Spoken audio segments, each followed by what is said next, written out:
Hi, Jennifer.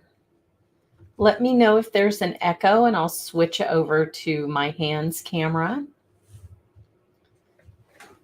I'm testing this out and I think I can hear a little echo. So, how are you tonight?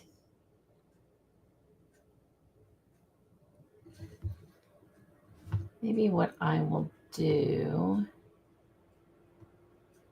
maybe I'll remove this from the stream. Maybe that will help. No echo? Great. Maybe I will add it back. How are you guys tonight? I hope you are all doing well. We are going to have some fun in our inaugural live, and I thought that maybe I would pop on before I get started. My setup is a little different, so it's a little bit harder to do overhead and face cameras, but I thought I would give it a shot tonight. So I'm glad that no one on YouTube or Facebook is experiencing an echo. My better microphone is over here, so this works out great. I hope you guys are excited about this new mixed media group. I am. I love mixed media, as you know, if you have watched any of my videos or been on my blog. It's pretty much my favorite. Hello, Colorado. Hi, Natasha. Hey, Brianne. It's very hot here, like extremely hot, more hot than it's been like in recorded history. So it's always an adventure. We're supposed to have another really hot week coming up. So I'm not super looking forward to that. But we are going to talk a little bit about air conditioning during my demonstration. But before we started, in case there's anybody who wasn't in the mixed media stamp along, I wanted to give you just a really brief introduction to mixed media because I think that mixed media, there's some misconceptions about it in card making that I think prevent a lot of people from kind of diving in with both feet. So hopefully this quick explanation will take any mystery out of mixed media for you and make you feel more comfortable experimenting. So, at the most simple definition of mixed media means you have more than one medium on your project. So, think about times where you have colored something with alcohol markers and you used ink to stamp those images. That's a mixed media card. You use two different mediums, ink and alcohol markers. If you do alcohol marker coloring and then you use colored pencils on top, which is one of my favorite coloring methods, you have done mixed media. It's that simple. That's all there is to mixed media. Anything above and beyond that is just your own personal style, your own personal preferences for mediums. And I think that that takes a lot of the mystery out of it and kind of simplifies it for, especially for card makers. So for example, Lee, who's here with us tonight, and I both consider ourselves clean and simple stampers, pretty much. I love mixed media and I do it all the time, but I do what I call clean mixed media, which is, I'm going to show you a little bit of that tonight. And you can do very clean cards. If that's your style, you can still do mixed media and do very clean cards. You can do mixed media and do very bright cards, which I'm going to show you tonight because I love bright colors, because I'm Gen X. I love the neons. So there isn't like a rule, an unspoken rule that mixed media has to be grungy or it has to be brown or it has to be any of these things that I think people think it is. It just has to be one or more mediums, however you like to mix those mediums. So I hope that that demystifies that a little bit for you. You're going to see some amazing things from these lives. The people that are lined up to do the lives have a big, wide range of styles, and I think you're going to love all of them. And all the tricks that we teach you with these different mediums and the different things that we're going to show you can be applied to any mixed media project, any card making project, art journaling, scrapbooking, whatever. If you like to make tags, if you like to make artist trading cards, you can use these tricks anywhere. And then Brienne is team messy over here. So she's saying it needs to be messy. And mixed media does lend itself really well to messy techniques, which I also love. What I love the most is to do a really messy technique and then make it into a clean card by die cutting it, by cutting it into little strips and putting it on a nice white card base. So all of those things. And I agree with Jen. It's very addicting once you get started. So I'm going to switch over to my overhead camera now that we are all here. And we will get started on a couple of tips for making messy mixed media clean and fun. So let me switch over.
Okay, so you missed all of my wise words while I was muted. Can you hear me now? It's like Zoom now. You have to check. Let me know if you can hear me.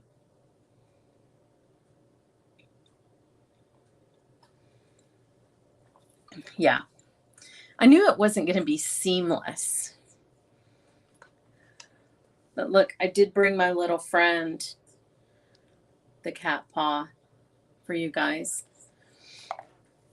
Okay, we are going to start with, hang on one second.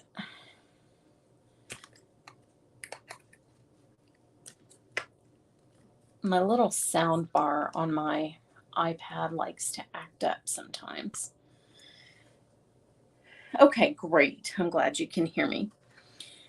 One of the ways that I really always like to start a mixed media card is with texture. I usually do the texture first, and then I'll add color, and that's the order that we're going to do it in tonight. This is kind of a formula that I use for mixed media that I think will really help you when you're trying to work on mixed media projects, because you can kind of get into a little routine where if you always start the same way, it becomes easier every time you do it, to where it just becomes a habit. This is how I start a mixed media art journal page or card.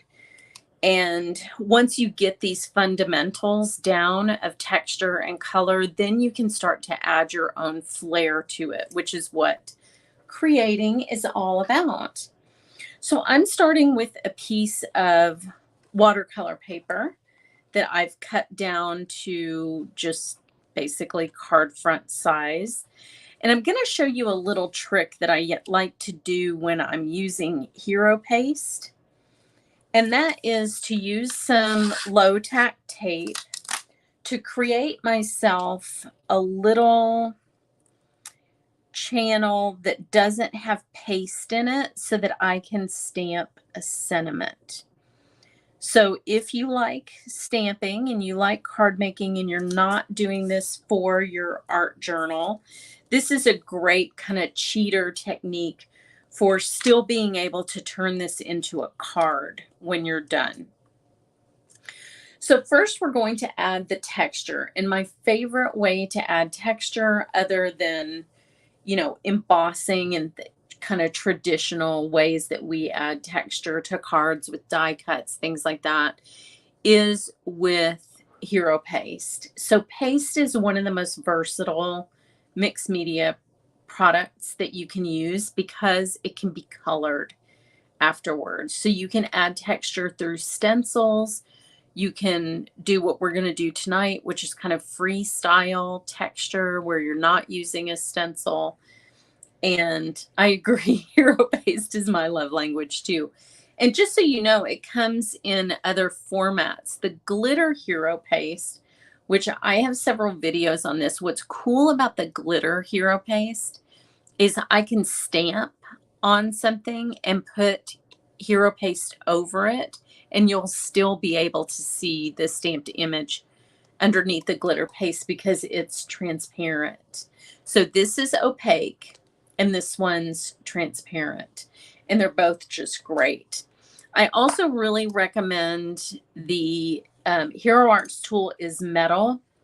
You are going to get much better results with a metal palette knife than you will with plastic. See how thin the edge of that knife is? It's just like paper thin.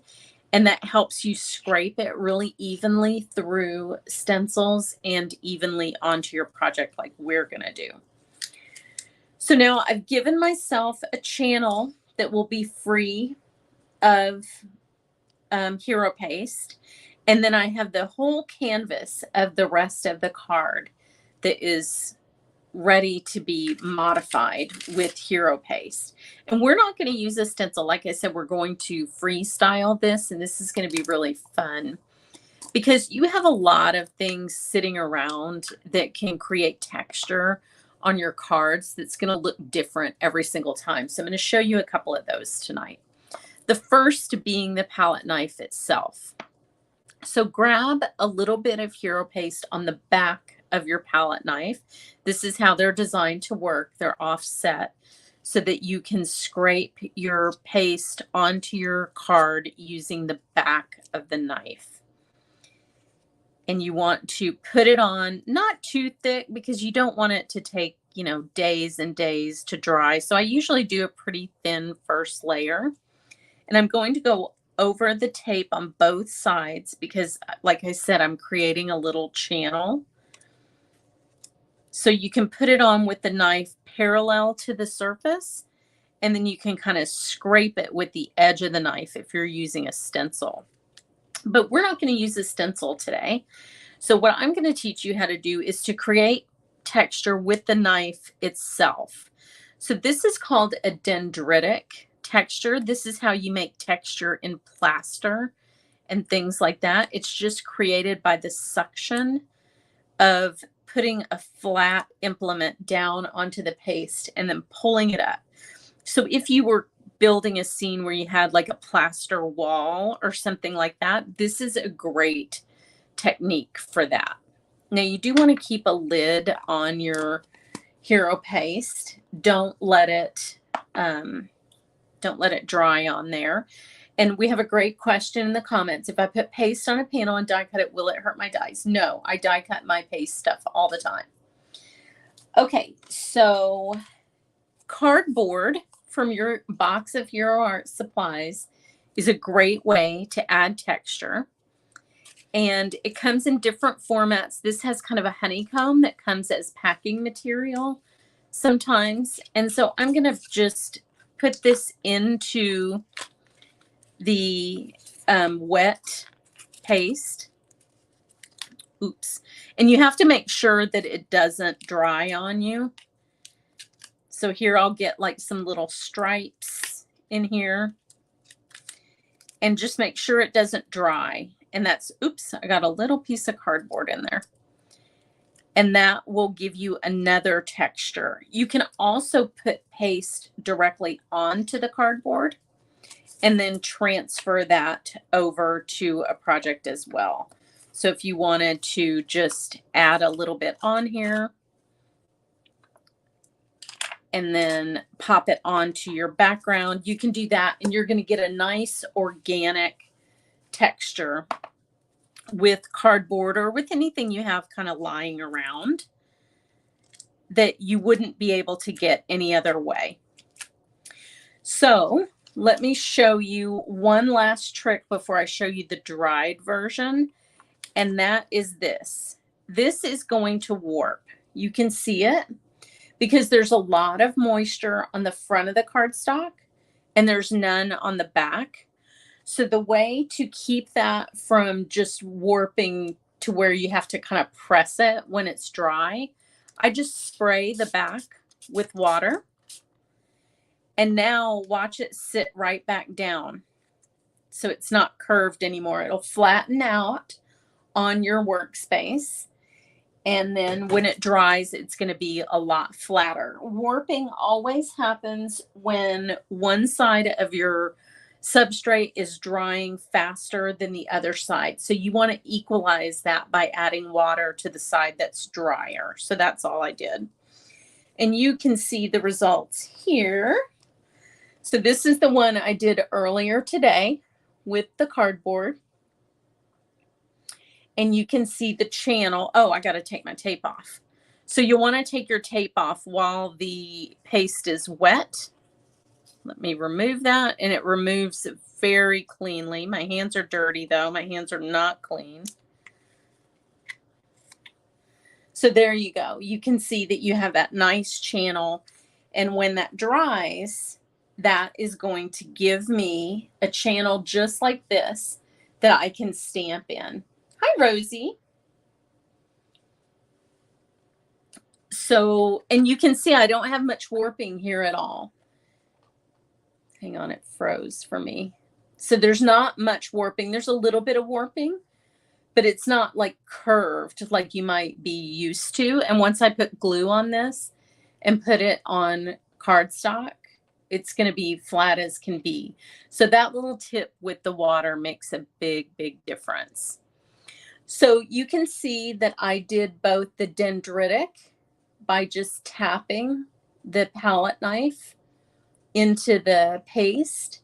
And then I also did the lines from the cardboard just at different angles.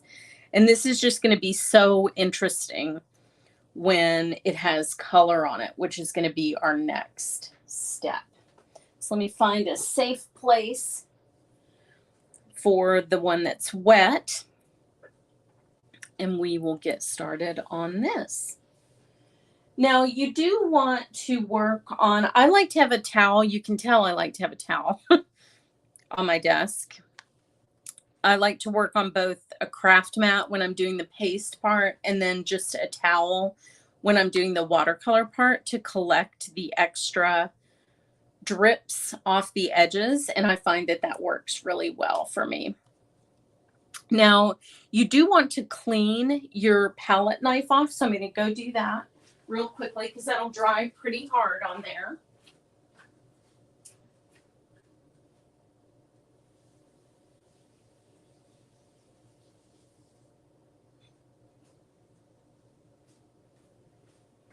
And if it does dry on there, it's easy to scrape it off after it's dry. But I like to just run a little water on it and get that off of there before it dries.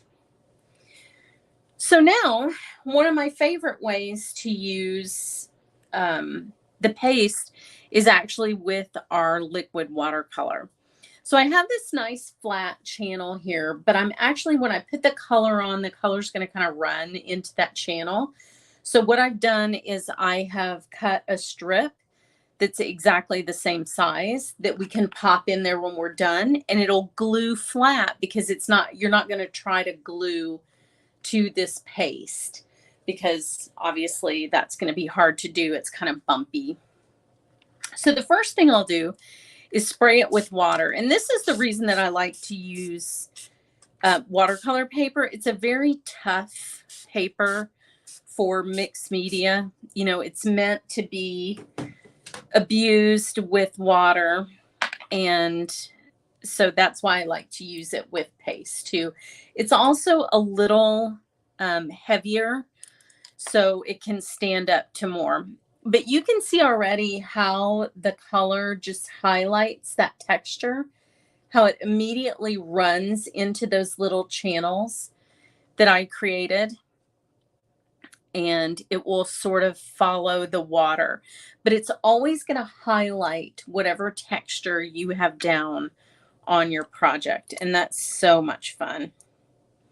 So I'll do the same here. Just as soon as you touch it to the paper, it will start running into those little bits of texture, and it's just kind of magic to watch.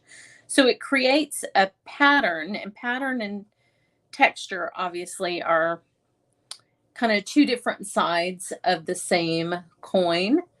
So a pattern, if you think about a background stamp, it can be two-dimensional, and then texture, it can be two-dimensional or three-dimensional.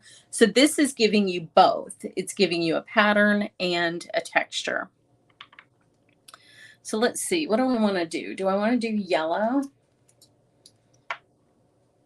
Who's cleaning their desk? You know I don't allow that.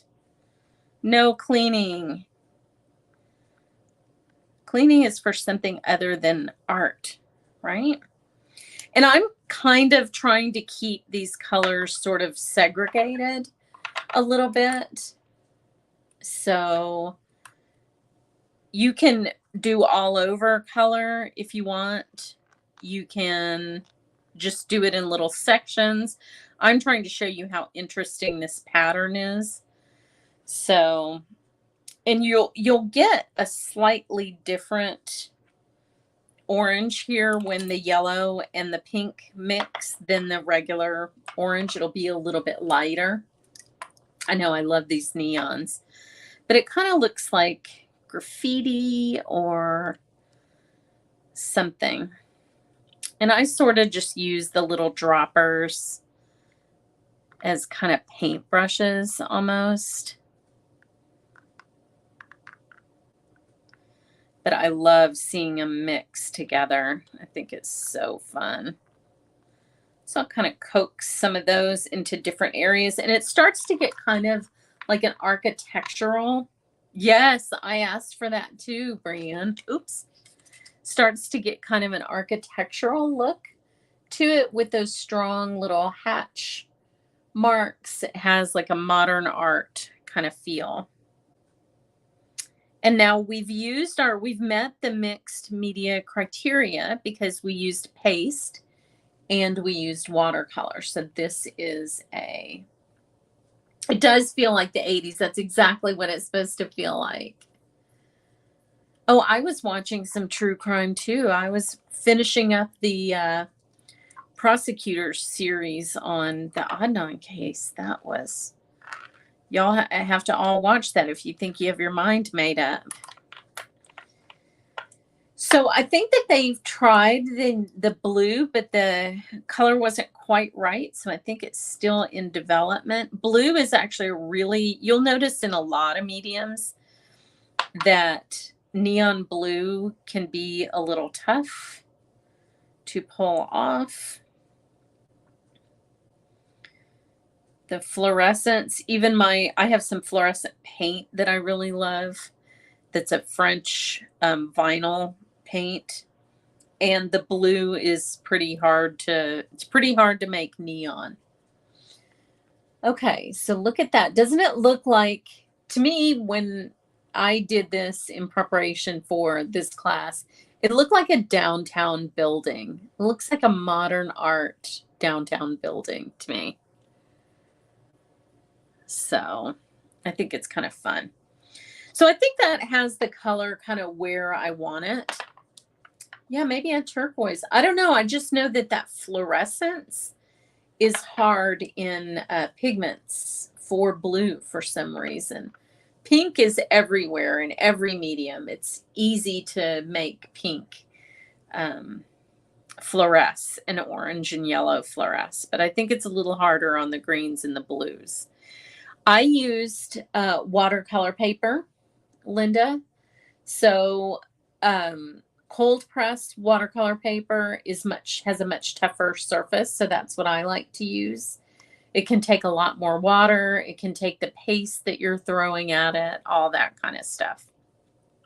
So I'm going to gently dry this.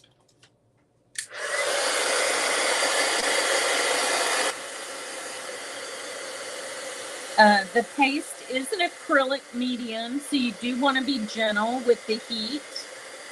Dry it kind of slowly so that you don't get any kind of bubbling in the paste. Although when you do that deliberately, that's a very fun technique as well. And I'm sure you'll see that in some of our live classes. Cool would be ideal if you have that setting on your heat tool. I do not. I have a really ancient heat tool, so mine doesn't have a dual setting, but if you do have a dual setting, definitely use cool. And then I always like to make sure you're drying the back and the front, because it's just like what I told you with putting water on the back and the front. You need to dry the back and the front as well to flatten it out. And you'll always notice when you flip it over, it'll curl to one side, and then when you flip it back, it'll curl to the other side. But what's cool about these watercolors is they dry on this case. I cannot see your name. I'm so sorry. I don't know why that works sometimes. Yeah, it does look like a matte, Rosie. It absolutely does look like a matte. It's a very fun, easy, modern art sort of look.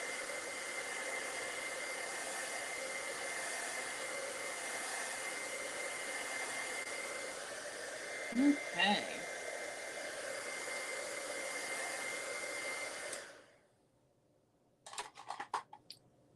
So you can see that it's completely dry on there. Very fun.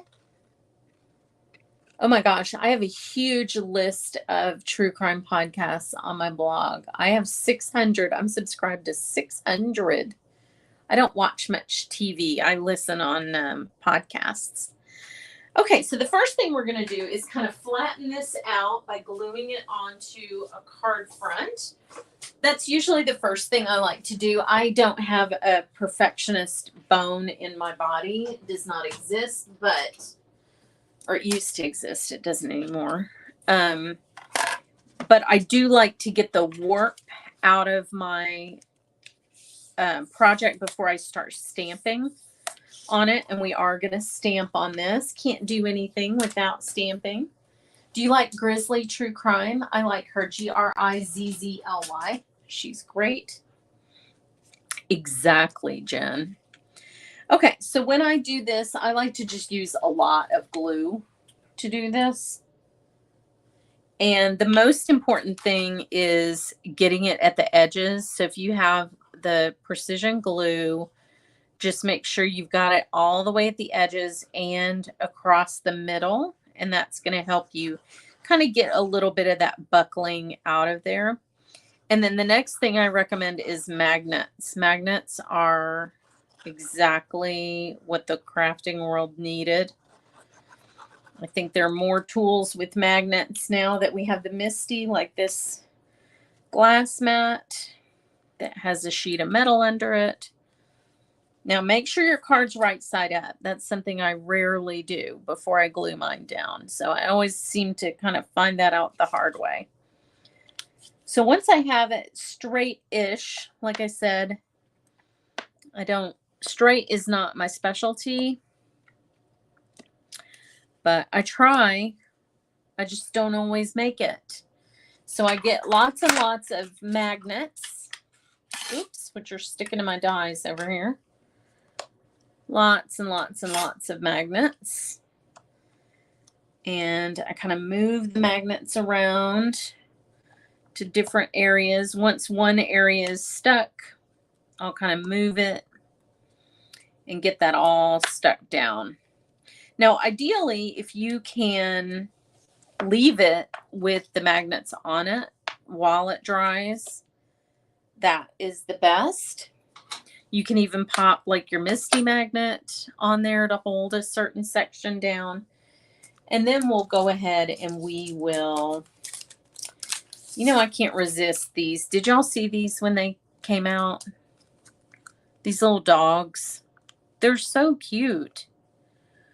So I can't resist a little dog, that the one that's going to kind of span the gap there.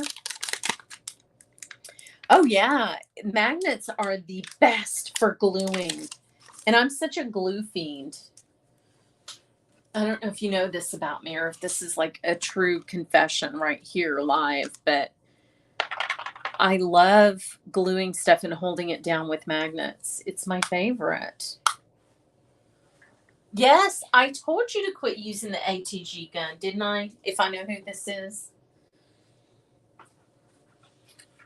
That type of adhesive just isn't as forgiving.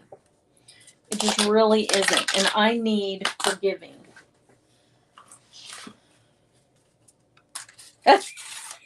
That's hilarious, Rosie. Rosie's just piling all her equipment on her gluing projects. Just putting the whole kitchen sink on top of it to dry it. Okay. So let's see. We will stamp this little guy.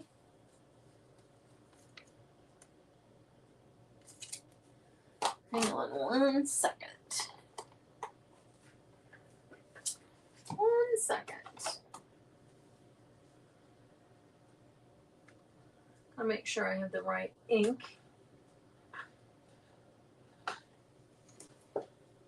Okay, and I'm trying really hard not to put my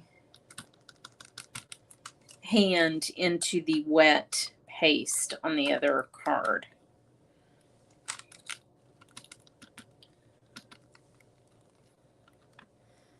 Oh, that's a good idea. Yeah, cover a whole card front. Yeah, you have to authorize that app. It must be rejecting your cookie or your authorization, Lee. I knew it was you, though. I knew it was you when you said it was the ATG gun. How long ago did I try to convince you to stop using that? 10 years ago, maybe? I tried to convert her to glue, y'all. I tried really hard. Okay, now in my climate, my hot and humid climate, I have to heat set everything. So I'm going to go ahead and do that.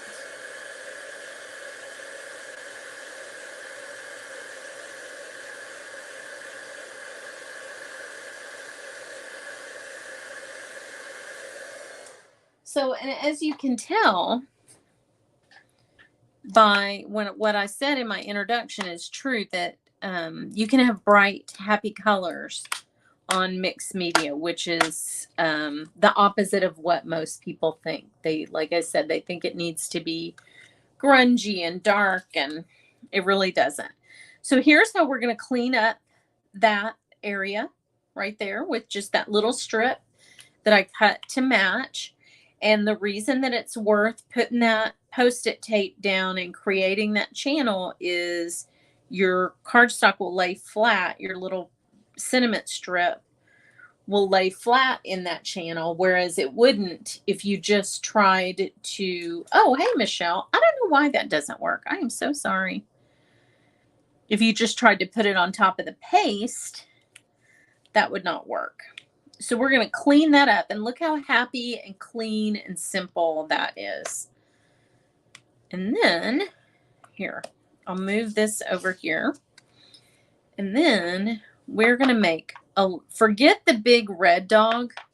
We're going to make the little green dog. I know. Who would reject cookies? Who would do such a thing?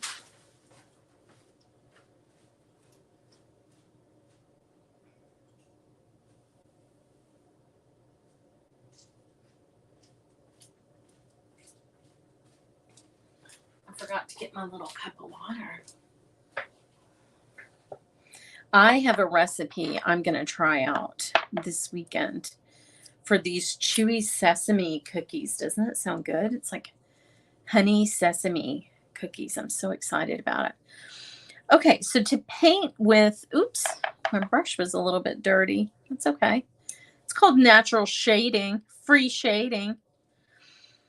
To get the watercolor on there, I do recommend painting the whole thing with water, clean or not, in my case, first, especially if you live in an air-conditioned world like I do. Thank goodness. We'd never be surviving right now without the air conditioning. Brian, let me know if I missed any comments, please. Okay, so like I said, no big red dog. We're doing a little green dog. So I'm going to put the two different bright screens. We have like a chartreuse, and then we have a darker green, and then I have a little bit of black as well. Because you never know when you're going to need just like a deep dark shadow. Okay, so when you put the water down first, you can see how the watercolor just gravitates. You know, it's going to follow it with that capillary action that makes watercolor so magical. And so it's going to go into every area where you have your water, and it's going to flow, and it's going to look natural, and you're going to like the results. So while that is still wet, isn't he the cutest little green dog? While that's still wet, and that's a really bright green, so I'll grab some of the darker, and we'll just go around some areas that we know would be dark. Again, not making these perfect, and don't worry if they spread out and they're a little kind of blotchy. That's okay, because we're going to come back and do more precise shading here in a little bit. So now I just kind of dry my brush with my hand, and that's how I fix like the little blotchy areas that come up. I just kind of tap between the light area and the dark area and sort of smooth those out. And already he looks like he has some kind of natural shading. Oh, I heat set my ink. So I just use the regular hybrid inks, the intense ink. But I have to heat set my ink here. So if I don't heat set it, it'd smear all over the place. Okay, so we'll let that dry a little bit. I am going to paint his nose all black, but I want to make sure that it doesn't touch any of that wet area. So I'm going to stay kind of inside the stamped line there.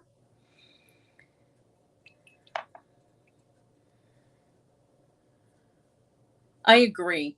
I have to heat set. I know there are people that can just stamp and go. That does not work in my climate. So it's funny because the air conditioning will dry some things really fast. Like it'll dry my watercolor too fast, but it never dries my ink. Of course, ink has different solvents in it and stuff that watercolor doesn't have. So I kind of like that. I like the way he looks. Now he looks very, I agree with whoever said that was kind of Andy Warhol. So, oh, thank you, Jane. It's good to see you here. So we'll dry this because we are going to be die cutting him because he's just cute as he can be. So first, let me show you. I never cut my dies apart until I need them. So I haven't used this little guy yet. I used the other little dog on release day. Don't out yourself for not having read my blog. Just say, yeah, I remember your dog card. And then I won't know that you haven't read it. Oh, I bet your desert air did that high desert. I'm sure that affects it a lot. So let me just clip off these extra little marks. And we will die cut him after we dry him. If you don't have these little snips, you need those. So let me heat set. Sorry, I swear this is the last time we'll be doing this.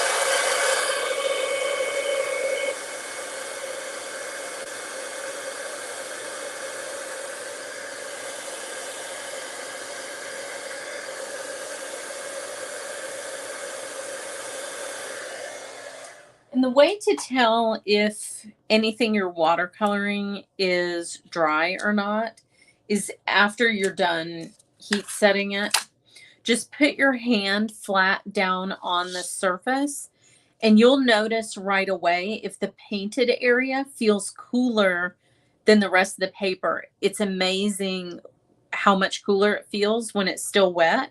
So you'll want to keep on drying that. So now we will position this. I'm going to do this without getting my head in the shot, I swear. Make sure this is right. I know, isn't Rosie? I did the same thing. I didn't know, because you'll watch videos and some people don't have to heat set it, and then you're like, well, it must be me, but it's not always you. Sometimes it's your climate.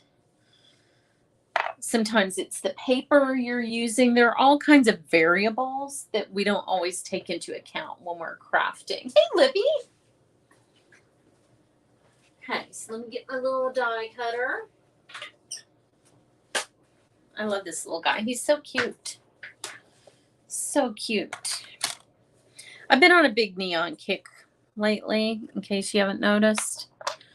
So these were still on my desk from my last video that I did. And then we're going to add, even though this is mixed media, because it's 2 or more mediums already, I have 3 mediums on this card, but I think we're going to add a 4th. So let me just tear a little bit more off of this watercolor paper. And when you're cutting your watercolor paper down, save your little scraps, because you'll be amazed that you can cut out small stamps. You know, stamp your little images on those little scraps of watercolor paper, because watercolor paper is a little more expensive than cardstock. So be kind of frugal. That's the only thing I'm frugal with. That's okay. That sounds fun, Libby. It's summer. Okay. So now he's all cut out.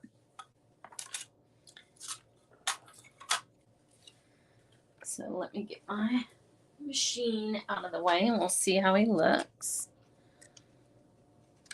Adorable, I'm sure. I tape all the time when I die cut, because that moment when an image slips in the die cutting machine is the saddest of moments. And I just don't want it to happen to me. So I'm kind of an over taper. I don't know about you guys, if you like to do that too. But I'm a bit of an over taper. Okay, so now we're going to have to stamp our sentiments. So let me put this up. Everybody watching who watches my videos is going to be so excited that I actually put this stamp back and didn't lose it or the die, because that is kind of my custom. I need to use the little hot dogs in this set. They're so cute. I know, it happens. Yeah, I go through a lot of plates. I feel ya. The neon is fun, Libby. It is fun, fun, fun. Okay, so now we need to calculate where we want everything. So first, you'll want to erase anything that happened on your little panel. There's a sentiment in here that says just wanted to catch up. So that fits nicely on that 1-inch strip, but so is You Are Doggone Great.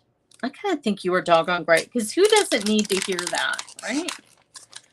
People don't say that kind of stuff enough. So you guys are doggone great. I'm just saying. And because I used the chartreuse, which has a lot of yellow in it, I did that deliberately for 2 reasons. So when you're composing any mixed media project, you need to pay attention to color the same way you do on your cards. And so one thing that I always do on my cards, this is just personal preference. I'm not giving you a rule. There are no rules. My personal preference is to always have a pair of complementary colors. So for me, that is the pink and the green. But because the chartreuse has so much of this yellow in it, it's also very harmonious with the background. So you get contrast with the pink, but you also get harmony with the yellow in the background. And to me, that is a very pleasing kind of color approach. So you decide what your favorite, we all gravitate towards certain color schemes, I think. And you decide what your favorite color approach is, and then just do that same thing in mixed media, whatever you're doing on your regular cards. Thank you so much, Natasha. Now, look, Natasha gave me exclamation points. I love that. I love that. I'm big into hyperbole, Natasha. I'm constantly exaggerating everything. So I love all the exclamation points. Makes me happy. Makes me very happy. Thank you. I like the way it comes together too. And it's funny, when I'm making cards, I don't plan my cards. I know that some of you are really good at that. That is not a skill of mine. So I sit down either with a stamp set, or in this case, I knew I wanted to do a mixed media technique. So I was like, okay, well, it's going to be paste and watercolors because that's one of my favorites. So I sit down there, but I don't plan out where it's going to go. And so part of the way through, inevitably, I'm thinking, this is not going to work. So this has gone terribly wrong. Someone call the police. But then it works out in the end, right? And the thing that makes it work out in the end is these little habits that you get into. So the first habit that I talked about was making sure you do texture and color. So I make sure I do texture and color on every card. The second one was I like to have a complementary and some coordination. Those things make me happy. Those are things I like to see in a finished card. And, you know, so if you develop those habits and then you stick to those habits, you're always going to have cards that you like, no matter what you're doing, whether you're doing mixed media, whether you're doing stenciling or whatever. It's always going to be something you like. So, yeah, I just can't plan. I cannot plan. Okay, so one thing, another habit that I like to get into, so I'm just gluing this little guy down, is there has to be, and this is a holdover from watercolor because that's kind of my primary medium is watercolor.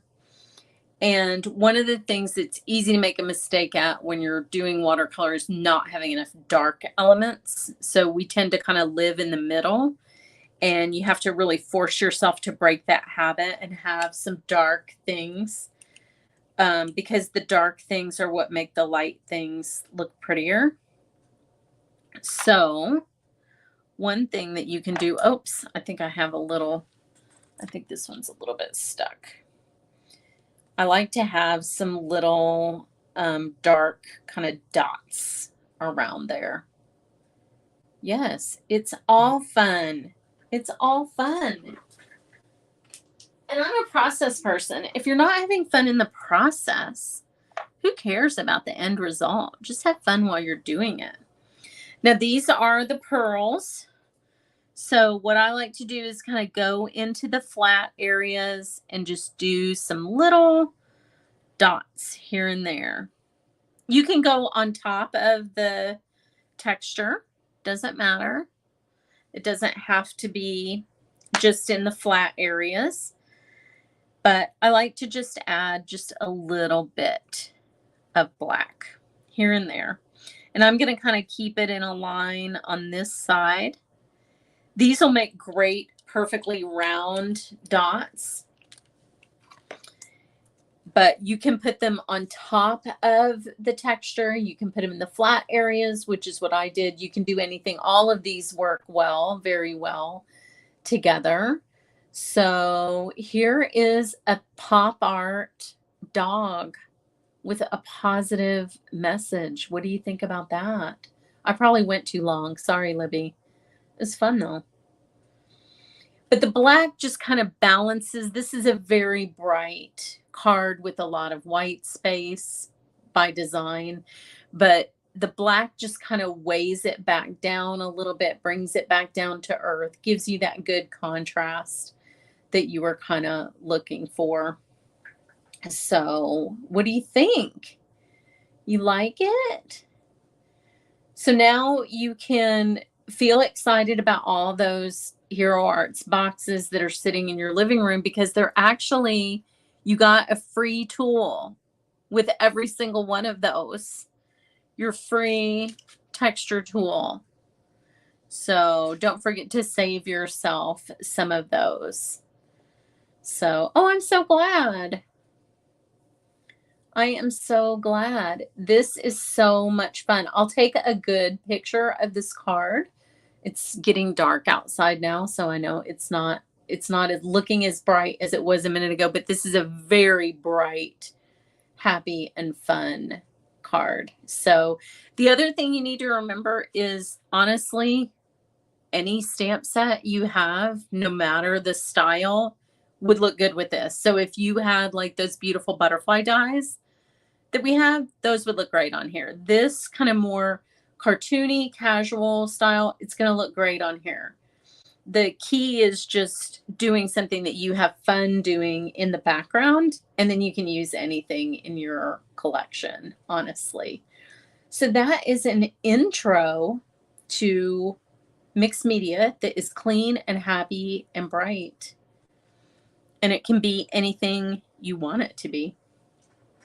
So I hope, oh, I love those butterflies. And the ones that, the way they coordinate with those rub-ons is amazing. I like the cross hatching too. Thank you, Slow Crafter. I am also a slow crafter, just so everyone knows. Yeah, so don't be intimidated by it. Jump in, use what you have. Check out all the tips and the samples and stuff in the group. I will upload this to the group when I'm done.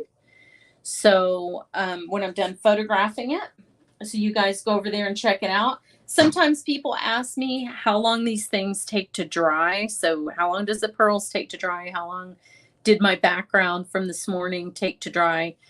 And the answer is yes, as Dina Wakely says, because that's going to be a little bit different for everybody. I have an air conditioner running 24/7, but I live in a very humid climate. Lee lives up on a mountain. These things are just going to vary. So what I would do if you were thinking about creating a paste background is just put some paste on a scrap piece of paper and then just check on it. And you'll know for the future how long it takes to dry. But remember the tip I gave you at the beginning about flattening out the paper by putting water on the back, that is going to add to the drying time a little bit. So just put it away and start on another card. Then the time will just fly. You won't even know it happened. So y'all have a good rest of the small amount of weekend that you have remaining. Hopefully I will see you in here again soon. And I look forward to the next live. You're going to love it. Y'all, thanks for being here.